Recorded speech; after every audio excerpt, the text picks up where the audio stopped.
So I actually released a new translation of the Tao Te Ching. I say Tao, others pronounce it as Tao, all is okay. For me, it's a meaningful book, but there was always something strange happening to me. While reading through the many translations, I was fixing the mistakes. Which mistakes, you might ask? Let's have a look at verse 3, which contains many mistakes. Basically, what's being said is that the sage, so a wise person, keeps people dumb and takes away what they love and also takes away their free will. And the point is that with just small differences in the translation, the meaning is restored. I'm not going into details here, you can pause and stop when you're interested.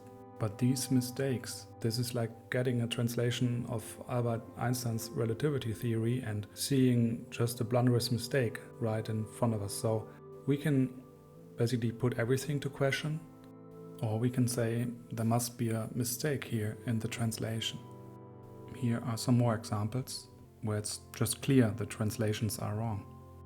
And one day I said, let's do it right, and I began my own translation. For this I took the original text and started to translate each Chinese character. I mean, there are translation tables available and of course dictionaries.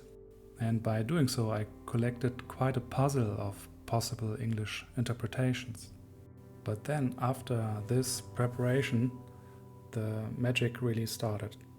I mean, take a look at the famous verse number 1, so the introduction of the Tao Te Ching. In many translations it's very similar to this. The Tao that can be spoken of is not the eternal Tao. The name that can be named is not the eternal name. And now have a look at the outcome of my new translation.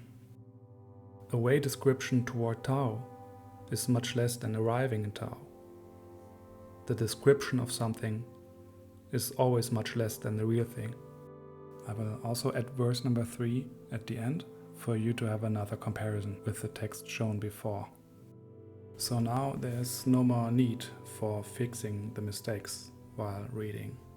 As you can see, I'm much more into writing lately than in producing videos, but I have creating an audiobook somewhere on my wishlist.